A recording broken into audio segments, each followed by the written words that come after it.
That man that was in front of you kicking, that's what he does in the back. He's a lunatic. You know what he told me right before he came out? He goes, have a good time, 9/11. And then he just left.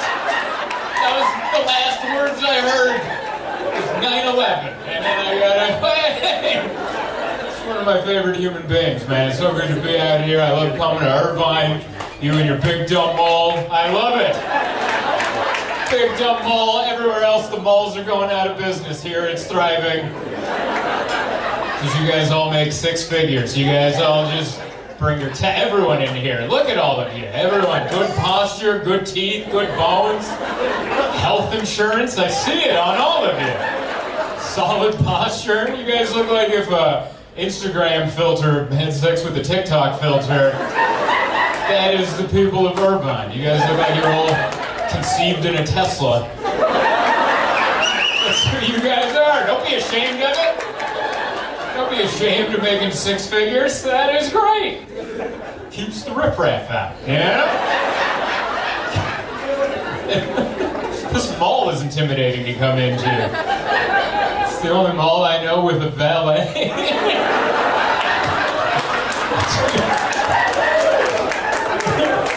By the way, I love the people that aren't laughing right now. They're like, what is the matter with valet? At the shopping mall, what am I supposed to do? Park on the 5th floor of a parking structure and take a picture of the floor and aisle that I parked on?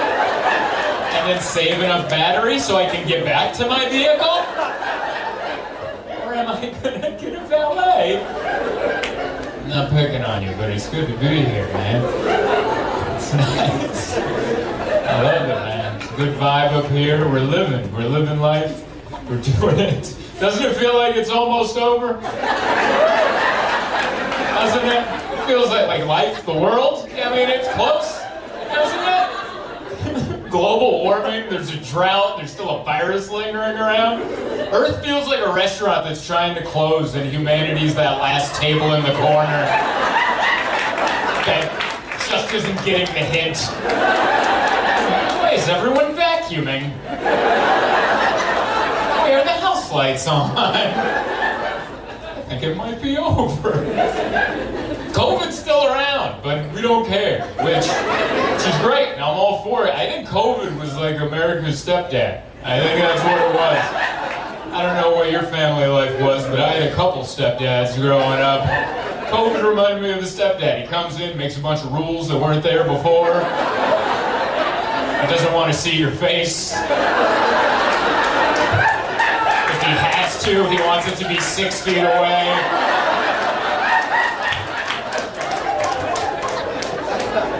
So he prefers it, you know?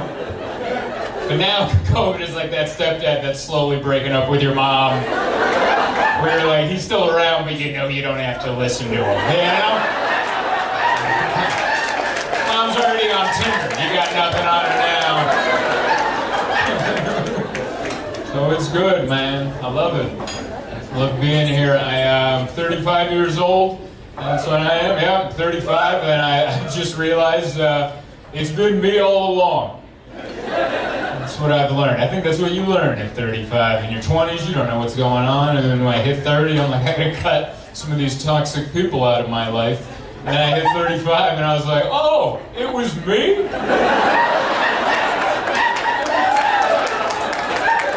It was me the entire time? Damn it! I thought it was David. I haven't talked to David in 5 years. And I learned it was me. That's a bummer to find out it was you, you know? That's what it's like. I go to therapy. That's what I do. I go to therapy. The journey of self-discovery. You know what you never self-discover? Anything good. No one's ever gone to therapy and then they came home and they're like, I'm great at math. I think I'm gonna go be an engineer now. I had no idea, but all those numbers in my head, I invented something. I was trying to think of something, and nothing came up. That's what that pause was. But yeah, I started going to therapy when I made the realization that this is what I'm doing right now. This is how I feel comfortable sharing my thoughts and feelings. This is how I prefer to do it. I prefer to be elevated and illuminated and amplified. And I like it to be frowned upon for you to interrupt me. That's what I learned. And once I learned that, I'm like, I gotta run this by somebody. Because that can't be healthy, right? That sounds like the makings of a narcissist. So I started going to therapy, you know. I like going to therapy. It's weird. Like, I don't have health insurance, but I go see a brain doctor. You know, my mind's taken care of. My body, I just got an Apple Watch. That's what I got. It has a heart rate monitor, and I click on that. I'm like, yeah, we're still kicking. All right, we're doing just fine, you know. I go to therapy, and I try to mix in some medical questions during therapy. Because she's the closest I have to a physician, you know? I know she's not an official doctor, but she might have met one in college. So I just try to mix in some medical questions, like, sometimes when I urinate, my left testicle hurts. And she's like, how do you feel about that? Insecure, I think that's how I'd label that feeling. Self-conscious? I don't know. I always think I have some other thing that I don't actually have. Like, I asked her if I have schizophrenia, and she's like, I don't think so. She's like, why do you think you have schizophrenia? And I'm like, sometimes there's a voice in my head. And she's like, oh yeah? Who is it? And I'm like, it's me. She's like, that's perfectly fine. What do you guys talk about? Jokes, mainly. And we're just running bits. And she's like, it's perfectly fine. And it made me wonder, I wonder if there's like a positive schizophrenia. You ever wondered that? You only hear about the negative schizophrenia. What if there was a positive schizophrenia? How great would that be? You're just walking down the street and a voice you don't recognize is like, hey, you're doing great. Hey, I'm not getting medication for that one. Or hold on to that one. Who couldn't use that little pep talk every once in a while? I like it. I like going to therapy. We talk about all sorts of things. We talk about depression. I think there's different levels of depression. I have what I like to call a healthy level of depression. You know, just enough to keep me humble and likable. You know, just a regular guy. You ever meet someone who could use a little depression? You know what I mean? Those obnoxiously positive people. Like, every day's an opportunity. And they're like, he could use a dash. He could use a pinch of depression. You could use a little dry rub of depression, you know. Nothing major. You could use a parking ticket on a rainy day. Just something to bring them down. I have a healthy level of depression. Like, I would never kill myself, but I would like to die naturally soon. I think that's just being human. Like, I would never do it, but can we pick a day? Tell me where to be, you know? I feel like some of you get it, some of you don't. Like, I get it, Irvine's a happy place. You're like, what? Here's another example. Like, if I'm on a plane and it's going down, I'll scream, but I'm not going to be the loudest. You know what I mean? I'll scream loud enough so no one around me gets suspicious. About the reason it's going down. I'm not going to be dramatic about it. I'll give it a healthy, we're all taking it down. That's where it's at, man. Working on it, working on being better. I don't know. I was just always taught to keep my thoughts and feelings inside. That's what I'm trying to work on now, just to share my thoughts and feelings off stage. For some reason, up here, I'll tell you about my life. You know where I'm uncomfortable? Everywhere else. Like if I'm walking down the aisle of a grocery store and someone walks at me and we have to do this thing for half a second, I'd rather be lit on fire, alright? I'd rather do this than have to do that ever. It's just uncomfortable. Yeah, I'm trying to get comfortable sharing my feelings off stage. Because I was raised that your thoughts and feelings are meant to be kept in your heart. Don't let them out. Because what happens if you let them out? Next thing you know, you're storming the Capitol. That was someone's in here idea. And it slipped out. And before he could catch it, there's already a guy dressed like a yak next to him. think we gotta go through with it now? Oh, someone's in here idea. That was my favorite guy at the Capitol riot. I don't know who your guys' favorites were. My favorite was the guy who was dressed up like a water buffalo. I just imagine him showing up to the rally and just go looking around and go, I misread that email. All right. Well, I can't change now. Everyone's already seen me in it. Take the head off and have fuzzy pants on. That'd be ridiculous. I gotta ride this day out. You guys are good, man. Learned so much about myself. Found out I'm hyper aware. I didn't know what that was.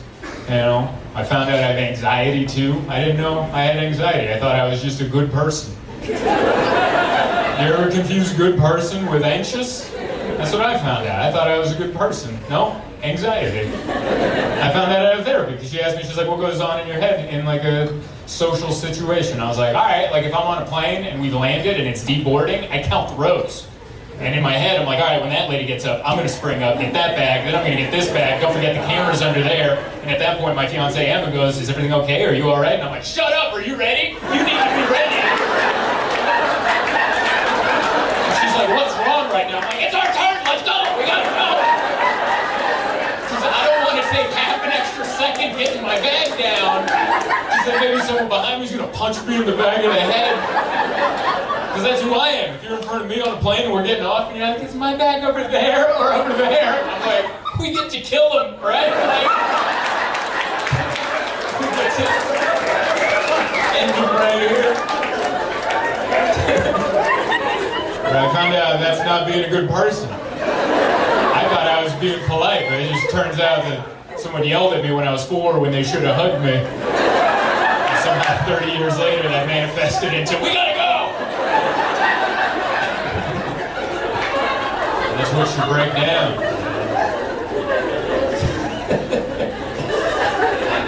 Hyper aware too, I learned that. Hyper aware. It means I'm always aware of what's going on. And I'm like, I saw you yawning a couple minutes ago. I didn't want to say anything because I was in the middle of something else, but my brain noticed it. I'm like, all right, you're boring. Step it up, Zoltan. You're being 5 hours. No, it's okay. I'm sure everyone has a reason. You're not wrong for yawning. I'm wrong for noticing. There's a room full of people laughing. I'm like, she yawned. You gotta step it up. You're failing your crowd right now. You gotta step it up a notch. It's not your fault.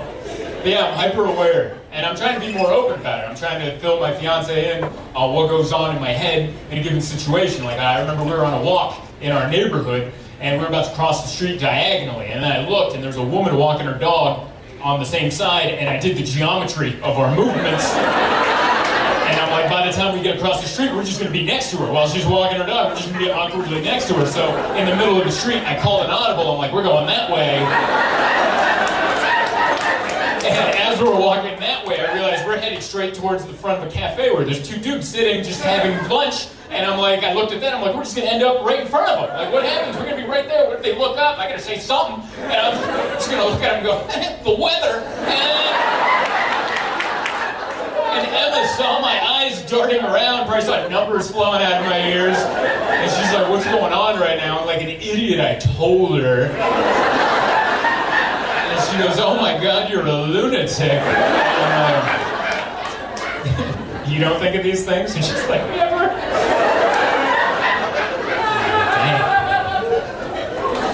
So yeah, I'm working on it though, you know, into therapy. If you guys have never been to therapy, when you first go, the first thing they tell you is, hey, whatever you say in this room stays in this room. And I remember hearing that going, not if I was a therapist. Like, how do you listen to all that juicy gossip and go home to your family and go,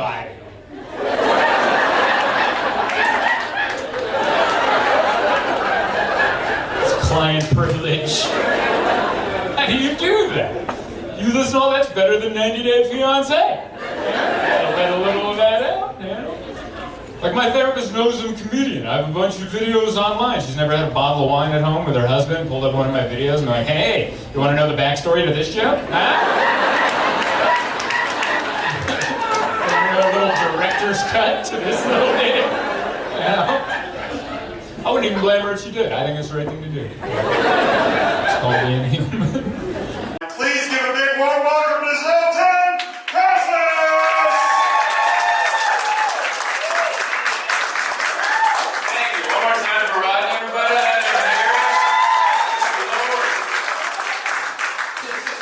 I never met my dad, and I'm scared that if I do, it might be someone like him.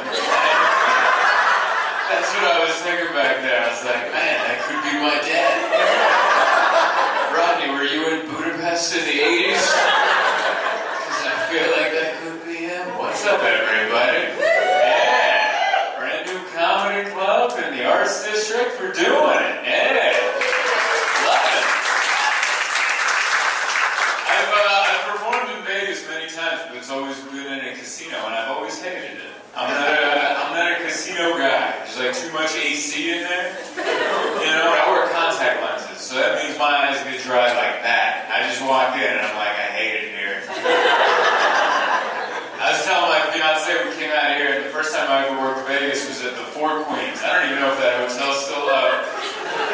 Is it? Yeah. Okay, well, we know it's not for long, right?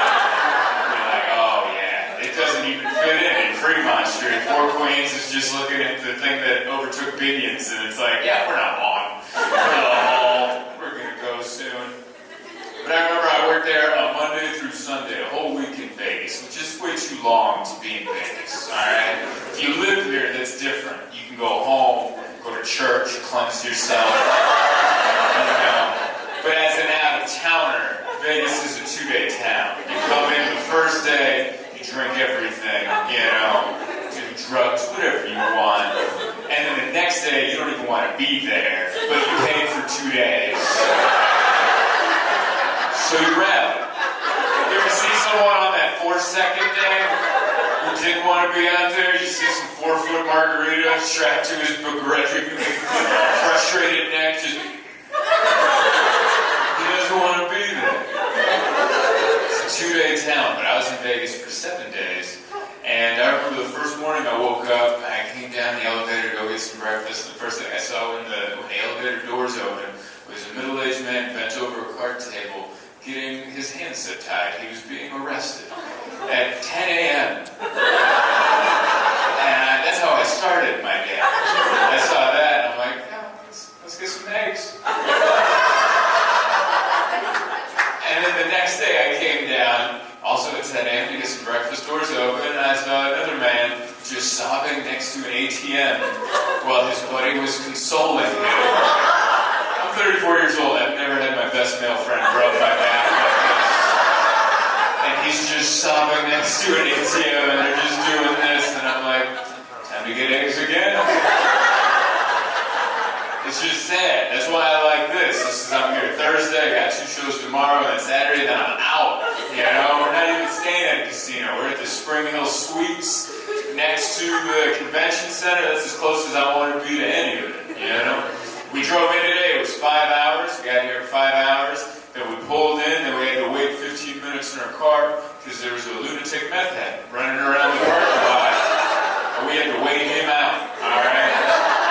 It was almost like it was Jurassic Park, and we're just in our cars looking at the dinosaur. Yeah, we're just going to let that velociraptor do a couple laps until it decides to leave. This dude was intense. He came up to the window and was just like, I need a lighter!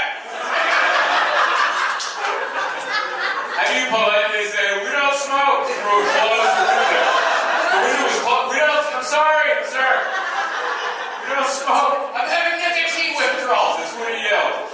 I'm having nicotine withdrawals. And I'm like, maybe, alright. I'm guessing another, but it was so long, we had to wait 15 minutes. He just kept circling.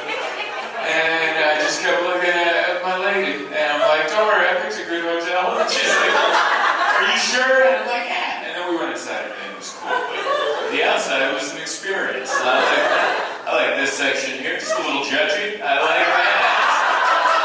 Everyone here just time of their life over here. No, we're the French judges in the Olympics. And we're gonna reserve our thoughts till the end. I appreciate that.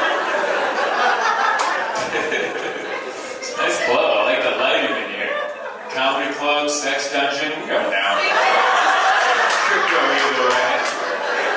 Could be a weird swingers setup. We don't know. That's to be found out. Yeah. So I do have to ask, because I'm very interested. Clap it up if you're a local, live here in Las Vegas person. Great. This is always what I wanted to perform to. If you're not local, don't worry, I'm not picking on you. You're great too. But like, you know, at the casinos I only perform to tourists. That's where tourists go. And I used to hate it. I used to hate it so much. There'd just be a guy in a Green Bay Packers jersey. And it wasn't even game day. Just, there's nothing sadder than seeing a guy in a football jersey, not on game day. Just a regular day. Nothing screams, I need a pamphlet about alcoholism. Like wearing a football jersey, not on game day. That's why I like it here. It's nice, the Arts District is coming around. I like that the Arts District is surrounded. Yeah, it's coming. It's coming. The last time I performed in Vegas, I was working at the Strat, and I don't like going to Starbucks. I mean, I'll go if I have to, but I prefer going to like a regular, you know, just a local coffee shop. And I looked, and there was a walking distance to get here from the Stratosphere, and I made that walk through terrifying blocks. And they didn't tell you, why doesn't Google Maps have that feature? They should just have a feature where like you look up walking directions and it goes, no. You're gonna Uber, is what you're gonna do. They don't have that. They actually let me make that walk. Boy, was I terrified. And then I had to make that same walk back with a latte. Somehow more vulnerable looking.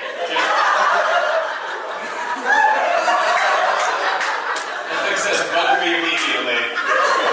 Okay, salt maple leaf latte with the artwork on this. It's nice out there. Glad things are going back to normal somewhat. I think. I don't know. Football season just started. Pumped about that. Yeah. Really, what I love more than sports is just watching stadium fights on social media. Have you guys started watching stadium fights? Apparently everyone's just been at home waiting for things to open up so they can punch a stranger in the face in a football game. That's what everyone's been waiting for. I've learned a couple things. If you're in a football stadium and you get into a fight, be in the top row. Alright? If you're in the top row, someone down there has an issue with you, wail away. The odds are you're going to do great. If you're in that bottom row, you apologize immediately and buy that guy a beer. Alright? There's too much leverage coming down. That guy's never won down there. That guy just gets plastered by a giant. And another thing I've learned from watching stadium fights, most of the fight is just chubby dudes covering their bellies. That's most of what it is. They get two punches and they're like, oh, my belly's showing. And I'm like, this ain't the time to be self-conscious. You're fighting for your life in the mezzanine. Like, you can... Ooh, my belly! By the way, that wasn't the big reveal that you were big. It's not like everyone at home was going, wow, he's spelled. Oh, never mind. Alright. This isn't the time to be self-conscious. Punch that person. I don't know. I just want to get my name out there before the world ends. You know, I want to get Zoltan to be a popular enough name where I don't have to repeat it. Yeah. Dude, Where's My Car? Yeah, that movie came out my freshman year in high school. And ruined the next 4 years. I was a pretty shy kid in high school and everyone just walked up and goes, Zoltan! And I was like, God damn it. I've learned recently, I guess I've learned my entire life, but my name can either start or end a conversation. It's one of two ways. Like last week I was checking into a hotel and the guy behind the counter goes, Zoltan! Whoa! Zoltan Kaszas? I'm like, yeah. He's like, is that name Greek? And I'm like, no, it's Hungarian. And then he just went on to tell me about his favorite Greek restaurant. Anyway. For the next 10 minutes, just went on and on about this Greek restaurant across the street. And he's like, they got falafels the size of your head, buddy. And I'm like, I'm Hungarian. And he goes, well, what do you got? What are you against Greeks? And I'm like, I'll go check out the restaurant. Just calm down. So it would either be that or it would be the other way. I was in Memphis, Tennessee 3 weeks ago, and I went to a barbecue place. There's an old man running the counter, and he's like, I need a name for the order, and I'm like, Zoltan, and he just said, no. I've never gotten that response before. somebody and they go, no. We're not doing that today at all. And then I showed him my credit card. I was like, it's right there. And he goes, I'm not typing that in.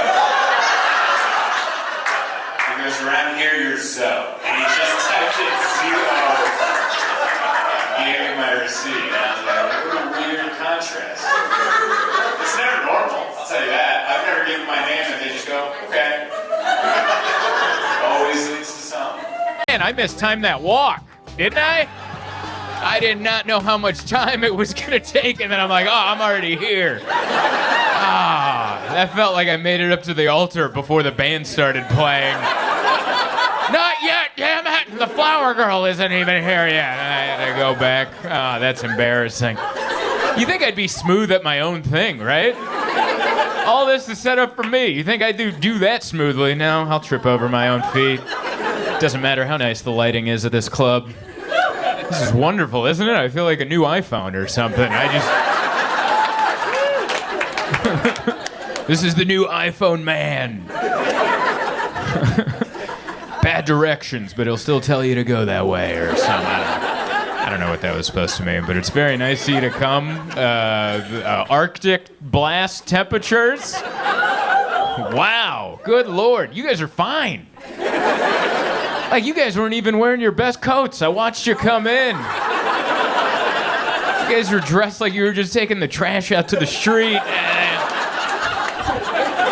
just came in like it was no big deal. I was like, God, I was dressed like I was catching crab or something. Like, I was wearing everything I own. Everything I own.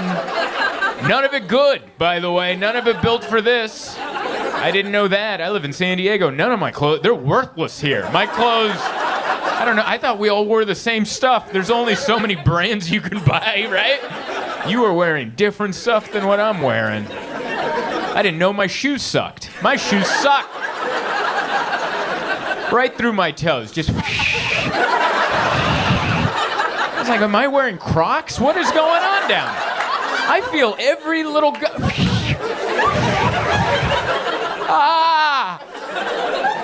That was awful. There was crunching. I heard crunch.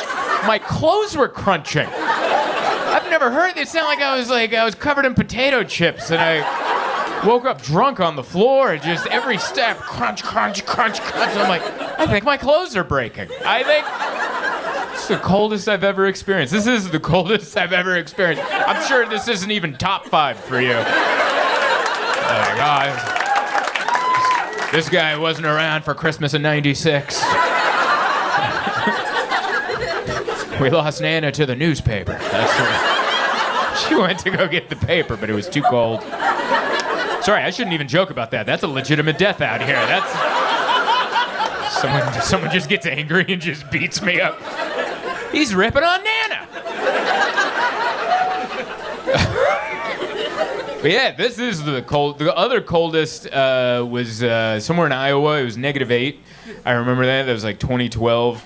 I remember that because like the night before, I was opening for a friend of mine, Charlie Wiener, and he called me the night before because he knows I'm a San Diego boy, and he goes, "Do you know the temperatures you're gonna get into in Iowa?" He's like, "It's -8," and I go, "Yeah, I looked." And he goes, "Do you have like a winter coat?"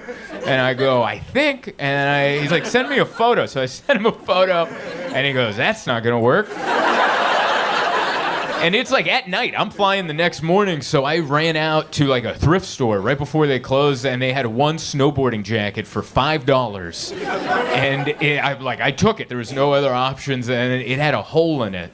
So like I didn't notice it had a hole in it, but I took it on the airplane with me, and when I sat down, all these feathers shot out of the sleeve. I look like a bad magician. I just sat down there, boom, just feathers shot everywhere. I'm like, it was a $5 coat, everybody. But it saved my life. I was just covered in feathers, and then I remember I had jeans that I had busted the crotch open on, because I did an audition where they asked me if I could dance, and I did like a scissor kick, and I blew the crotch open. And this was at a time when comedy wasn't going. I didn't have like replacement pant money at that time. There's a time in every young comic's career where you blow the crotch out, and you're like, all right, maybe next year we're gonna replace these pants.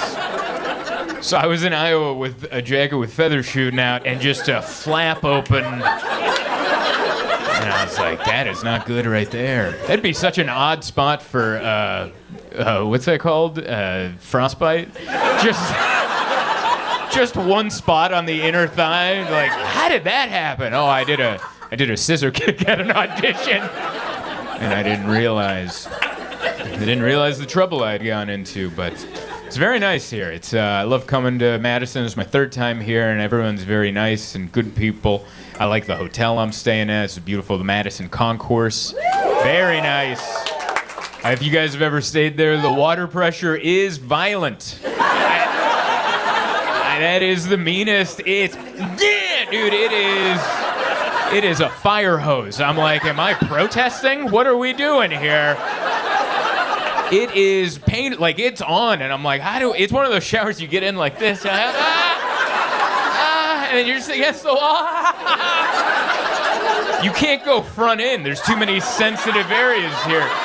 You gotta back into the shower and just quick baptism and the bidet shot, and then you're out of there. You're like, I gotta get to my show.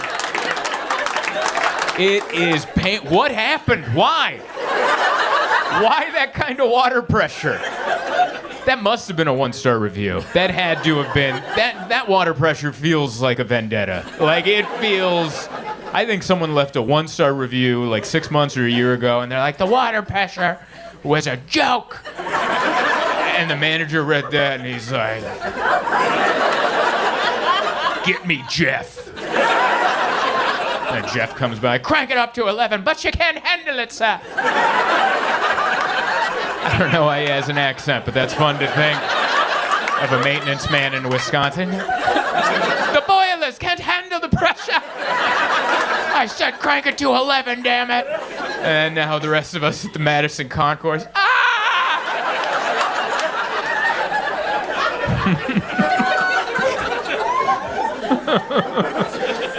I have been places where it's very hot, and I think I prefer the cold just because you can put more stuff on. You're shaking your head no. Listen, I don't disagree with you. You live here. I'm just coming in for a little, ooh, what an adventure. And then Sunday morning, I'm like, get me the hell out of here. So listen, this is a biased opinion from someone who's only here for a couple days, so don't be offended. But I think I prefer the cold because you can put more on, you know? And then the heat, I've been in places where I'm like, even if I was naked, I'd still be upset. You know? It was cold. But it does make, I don't know, I think the cold is uniting, you know? Because you need people to just, like you just want to grab a stranger, just don't be weird. Just get in here. Breathe into my neck. Breathe into my neck right now. Don't make it weird, just breathe into my neck. That brings people together. The heat separates us. You're sticking to me like a vinyl seat. Get away from me. The cold is like, get in closer. I know we were fighting, but we're fine now. Just get in. I think that's what's eventually going to solve our differences. I think if it keeps getting colder, eventually it's going to get a point where like just an ICE agent and an illegal immigrant are just like, get in here. I changed my mind. I don't want you to leave. Hey, like, I never wanted to leave. We'll just breathe into my neck. I think the weather might solve all the division. Thank you. Probably too soon for that joke. I could feel the laughs fall off a cliff. It's happening. I'm sorry. But yeah, very cold, enjoyed it. I walked around, I didn't walk around today. The only walking I did, I stayed in the hotel. They had a restaurant in there, and I'm like, I'm not leaving. They had a Starbucks in there, and it's like they were built for this. They're like, we got a Starbucks, we got a restaurant, where do you gotta go? And I'm like, nowhere. That is right. I liked walking around. I walked around yesterday, and it was still very cold for me.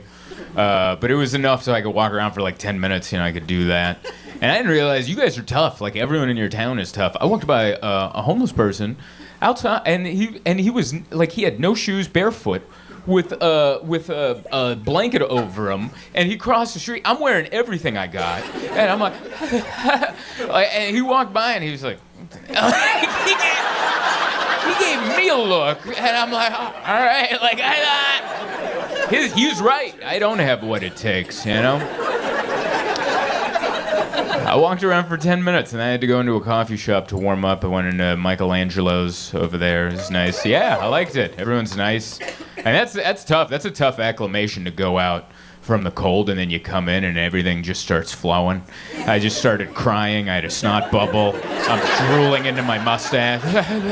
And the barista knew. She's like, I'll give you a minute. And I'm like, yeah. Sorry, let my face drain. I gotta let my face drain before I order my sandwich. But I like everyone. Everyone's nice here. I know you guys hear it all the time, but like some of the nicest people are in Wisconsin. Like even your young people are nice. That's where you can tell. Cause like I travel a lot, and like older people, like people my age and up, everyone seems to be somewhat friendly no matter where I travel. But there's like a new crop of young people where like you go and order something and they just stare at you. They just...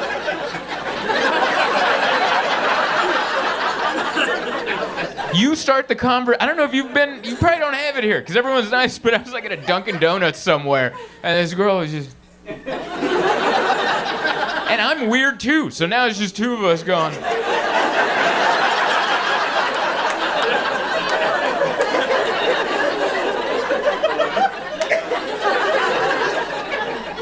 Hi.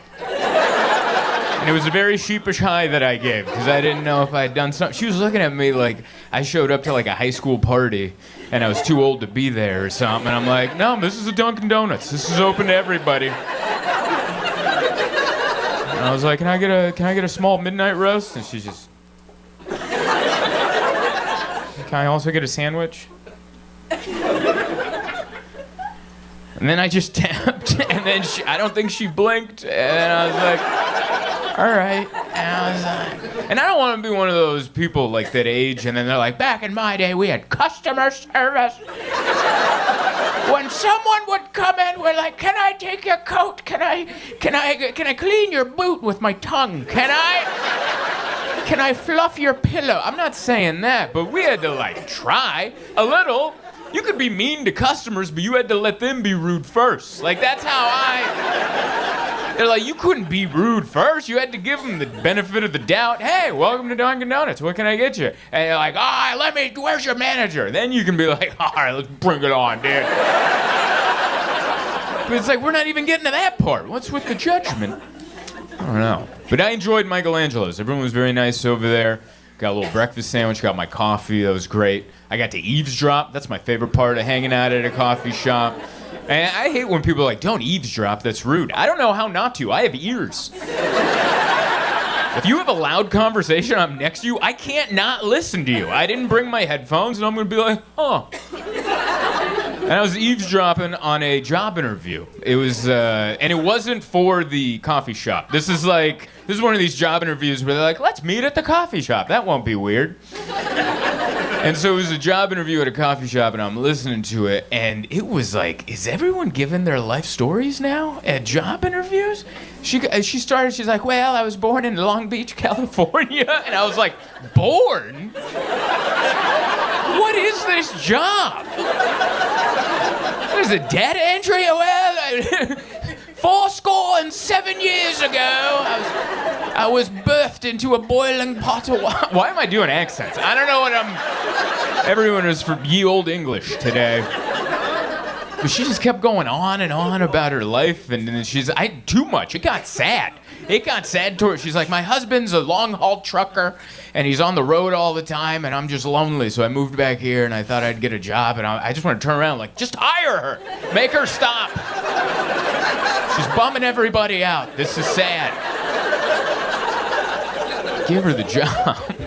Maybe that's what job interviews are now. I'm very lucky I've been able to do this full time for the last 10 years, but I still remember job interviews. Like I used to be bad at all of them. Like, I didn't know, I just want to, like, you know what I hated about job interviews is when they would do the soft talk in the beginning, like, oh, how's it going? Yeah, Monday, so it's kind of warm out there, isn't it? Yeah, it's a good shirt for the warmth. I like these shirts. But, that little soft, like, no pressure? I never knew when those ended and the interview started.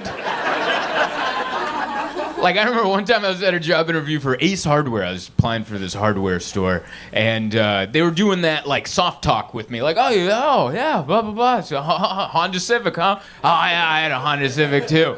That's good. Automatic? Yeah, who can learn stick? That's hard. And we're doing the little back and forth, and I thought they asked me to tell me about myself, like my personal life, but they meant like tell me about your background and work.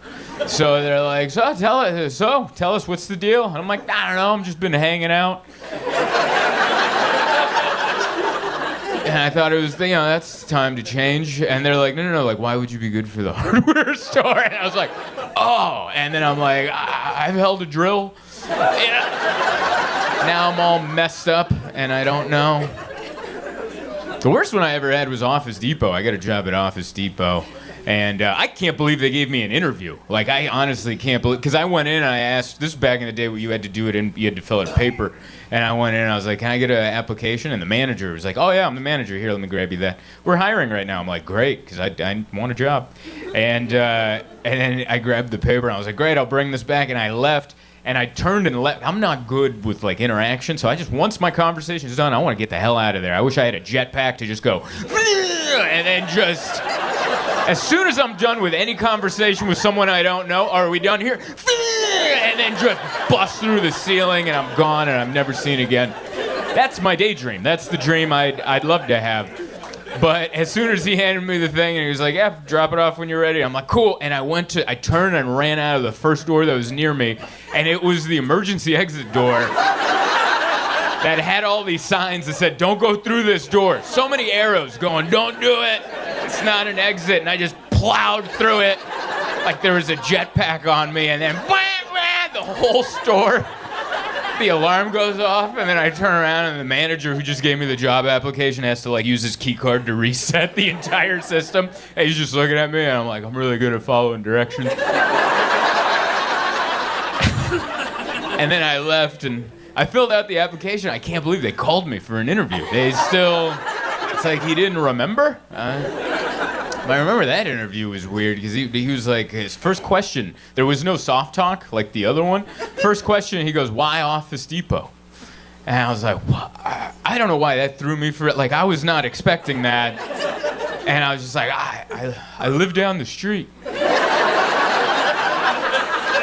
And he's like, what? I can't write that down. I'm like, but I want to walk to work. And this is in that distance.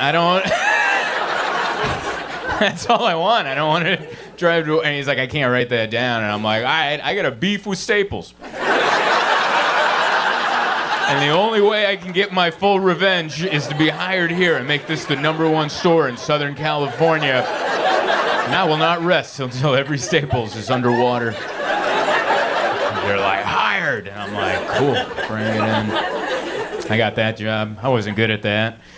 I don't know, is Office Depot still around? Is that a job that's, yeah, that was like, they didn't give me any training. They just showed me the sexual harassment video, and then they're like, get out there. And I was like, there should be more, right? I don't know if they still show sexual harassment videos, but they were always funny when I watched them. Like, you could, because I always watch it from, like, they auditioned for this. Like, the actors in the reenactments, they want to be like Matt Damon or like, like a big star, but you got to work your way up. It's like doing open mics in comedy. You got to work your way up, and they're like, I got an audition. And so they're just practicing. I just pictured them practicing their lines in their apartment. Just like, can I take you out, Meredith? And then they're like, their roommates helping them out, and they're like, what's this for again? It's for sexual harassment for Office Depot. I'm playing pervert.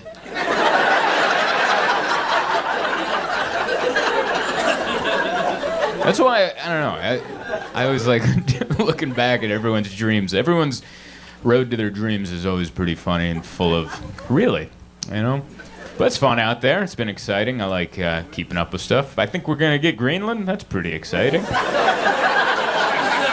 that? Bring him on in, man. That's fun. It's great. He said he's like, we're going after it because they didn't give me the Nobel Peace Prize. So maybe I won't be so peaceful. And I'm like, man, just give him the prize. Has that ever... I know you're not supposed to play, but just give him the damn prize. Make one up. Make an intramural, not intramural, but like a biannual. You know how they do like, just make one up, they'll like it. I don't know. That's crazy. That's crazy that not getting the Nobel Peace Prize might be his art school rejection.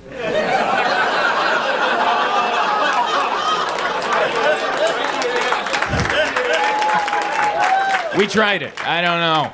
Trying to make jokes while they're still allowed. Don't worry, I'll stop. That was fine. Don't worry, I don't know anything. If that made you upset, trust me, it was a gamble. We all take chances in life. And I love you. Don't worry, it's too cold for hate right now, all right? If there's any sort of hatred in here, let's go outside. No jackets, just you and me. Breathe into my neck. That's what I need, but yeah. It's very nice to be here. I love coming to Madison, my third time. Coldest time I've ever been is this one. Boy, did I learn. Yesterday was the coldest I've ever experienced. And after 3 days here, I've now noticed there is a difference between -5 and -20. There is a very distinct difference between those two temperatures. Because as someone from Southern California, like once it goes below 0, why are you counting? What's the difference? There is a difference, all right? Here's what I experienced at -20. I felt each one of my individual nose hairs freeze. That is a feeling I have never felt before. It was like little gnomes in my nose. Just each individual nose hair. Wow. I couldn't it was like the first time I had a Q-tip. I'm like, is this... I don't know how I feel about myself anymore. Thank you. Wow, what an introduction. One more time for Paul and Rui, everybody. Make it loud for him. Oh, that's wonderful. God, there's a real height difference between me and that guy.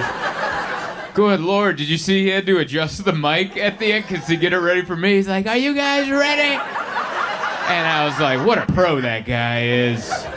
That's how you can tell a pro from a not pro, because a not pro will just leave the mic up here and I'll have to come up like, what's up, everybody? I gotta climb the mic stand to bring it down.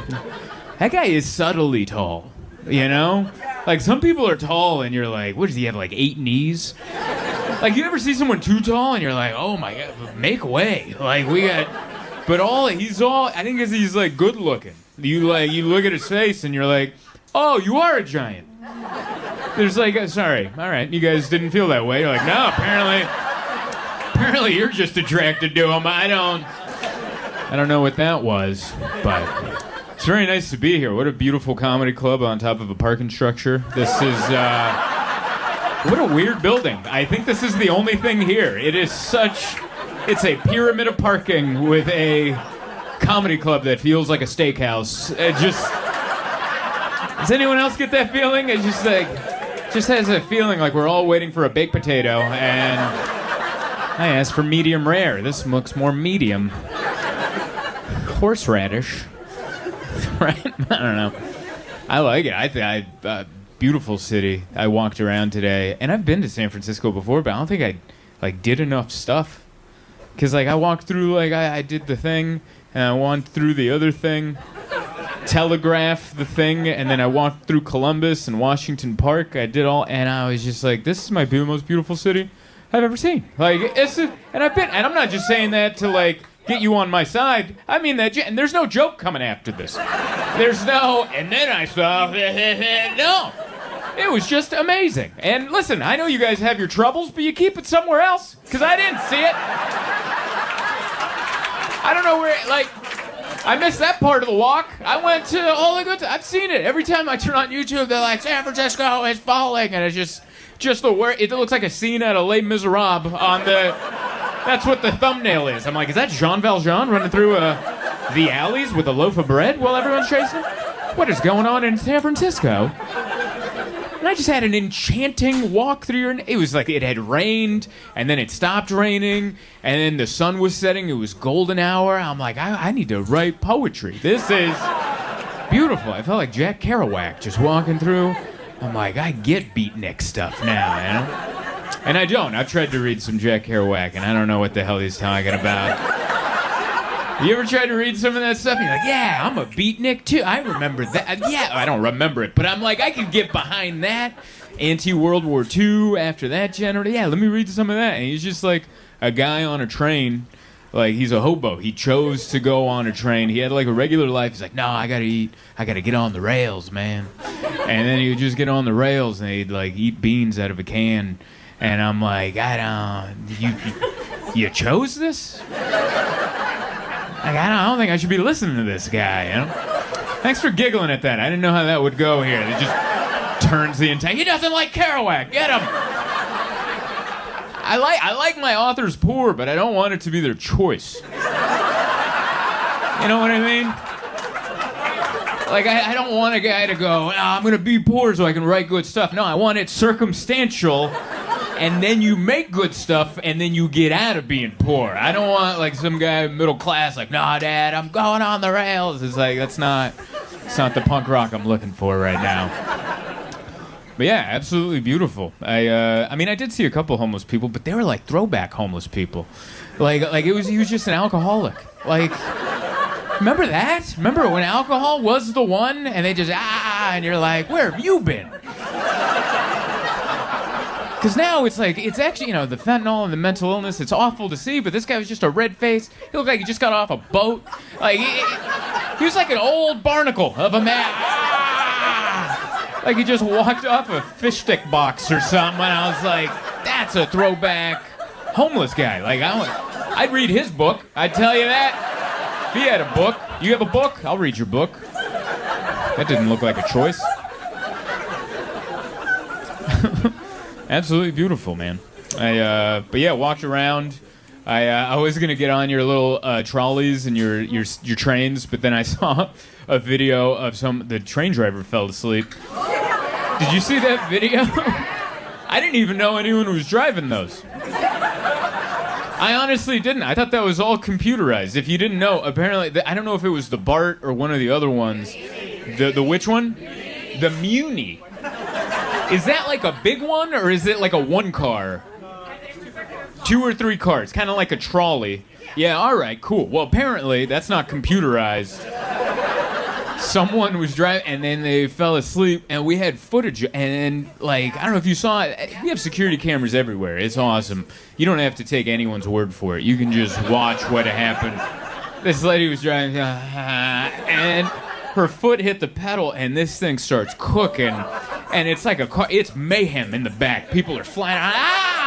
Someone gave birth, baby flew out of there. Like, it was madness in the back, and she's just like, oh, this is wonderful. Like, you could tell she was getting some good REM sleep. She's like, oh yeah, I do want to get on a chairlift or whatever she was dreaming about. But then she got knocked around enough that she was like, like, I love watching someone wake up in terror. Like, imagine the worst situation you've ever woken up to. Now imagine you're driving a train. Imagine that. You're like, oh my God. And it's one of these trains that goes through traffic. It blew through a stop. There's a car. And she just grabbed, it's like an iPad. She just grabbed it. And she brought it to a stop. And then she got out. They have all this on camera. She gets out of her little cubby that she drives in. And everyone's like, what was that? And she's like, it was the computer. She blamed it on the computer. And everyone's like, no, that was ridiculous. And she's like, we didn't crash. And that's when I was like, I like her, all right? I relate to her, all right? Do you have any idea how many times I've said that to my wife? When I'm driving and I gotta hit the brakes, and she's like, what was that? We didn't crash. God, that happens once a week with me and my wife when I drive. Because I get bored when I drive. Like, it's so, if you drive, everything in front of you is boring. It's so, all the exciting things are on the side. Everything in front of you is just dead boredom. Just tumbleweaves and boredom. Just books without pictures. Just boredom. And then everything's fun. And then I look. And then sometimes I'm like, oh no. And then I hit the brakes. And my wife's like, I'm like, we didn't crash. Come on. I don't know. It's fun. That's how I get my news. I try to watch the news, and then I'm like, it's too, I don't know, it's too fast. Like, I can't, it's hard. People are like, isn't Trump good for comedy? No, because he's better at it than we are. He's better at it than we are. Whatever you think you're going to say about him, he kind of says himself. And then we just come up, hey, did you hear he said he wasn't going to heaven? And then, am I even saying that, or am I just repeating the thing he just said? He already said it. I'm just saying, hey, did you hear that? And you're like, yeah. It's just, but it's every day. It's too much. You can't even process today, because yesterday, too much stuff happened. It's like, it reminds me of a Brazilian steakhouse. You ever eat at a Brazilian, and they just keep coming with the meat, and you're like, no more meat. You have the no more meat card up, and they're like, we like to party in Brazil, and they just keep... That's what it's like to keep up with the news. You're like, I'm still getting over the other thing. Like, we got 8 more things here. Yeah, no, welcome to the Brazilian steakhouse of information. It's just awful. Like, I'm not over that guy fainting in the Oval Office. Like, if this was normal times, we'd be talking about that for 3 months. First question we'd ask is, who the hell was that guy? He was the only not famous guy in the thing. Some of you have forgotten. It was a week ago. It was a week ago. Some guy fainted they were giving a speech, some guy fainted in the Oval Office, and Trump just stood there, just... It was like an end scene of a sitcom. Just credits. See you next week. No, it was crazy. He froze, someone ran away. It was like, we got to see fight, flight, and freeze in all its different iterations. I don't know who he was, but he fainted, and then Dr. Oz, yes, the guy from TV, ran over. He's in the government now, so he ran over to help, and then RFK ran out of the room. He just booked it. And people were judging him for that, but I'm like, dude, that guy's a Kennedy, all right? When someone goes down next to you, you're like, I'm not waiting this thing out, dude. You have any idea of his family history? He's got to get your running shoes on. It's time to go. And Trump was like, I don't know. And Trump was actually the person I related to the most. That's me in every emergency situation I've ever been in. I actually knew what he was going through. And with cameras, that sucks, you know? And then I went over to the Golden State Park, and it was gorgeous. This is the biggest trees I've ever seen. I don't know where you guys got those trees. They're amazing. And then I went to Haight-Ashbury, and that was my plan. I was going to go to Haight-Ashbury, check out the old hippie neighborhood from the 60s, and get something to eat. And then I walked down the street, and I was like, oh, they're keeping it authentic. I'm not going to eat here.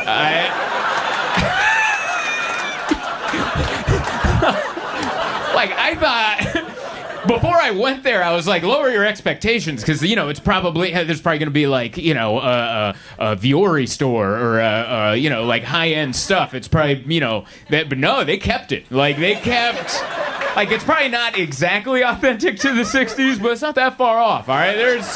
I saw some people making a real good attempt at keeping it authentic, and I'm just like, I'm not eating here, Just that's they never talked about the smell of the 60s.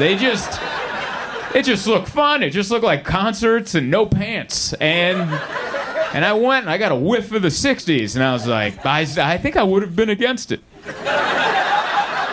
Like watching the Wonder Years, I thought I was going to be the sister, the hippie sister. I'm going to Haight-Ashbury, and I'm like, I think I'd be the dad. You're going to college. Like, I think...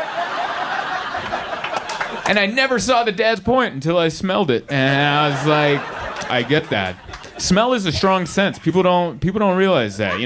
Sight is important, touch is very important, but smell will make you change your mind. You go somewhere thinking you're the most open-minded person in the world. Yeah, free love. Everybody gets a chance. What the hell is that? Shut it down. Bring in the National Guard. Shut it down.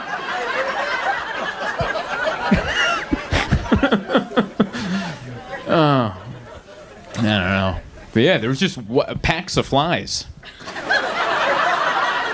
I walked down the street and there would be, you know how every once in a while you're walking in nature and there's just a pack of gnats and they just pick an area and then you walk through it and you're like, what the hell was that? I walked through multiple packs of flies that were around nothing. They weren't around a garbage can. They weren't around a person. They were just like, what's next, fellas? Like they were contemplating their next move and I was like, you're not going to eat here. That's all right. Not that adventurous. I want to know the history more. I kind of feel bad because I feel like I didn't learn the history of San Francisco like I thought I was going to. But it was my fault. I should have gone to some museums because like I know very basic things like gold, a lot of gold, and jeans. That's all I know. Gold and pants, and then later soup and bread. I know what I pieced together. People came out and they're like panting for gold, and then some guy named Levi was just tired. I guess they were doing it without pants or something. And he's like, I gotta invent pants. I'm tired of looking up everyone's porthole while they're bent over sifting for gold. So he invented jeans, and then he's like, now I want to eat soup out of bread. Sometimes it's better not to go to the museum. You can just build your own novel. You know? Just make up your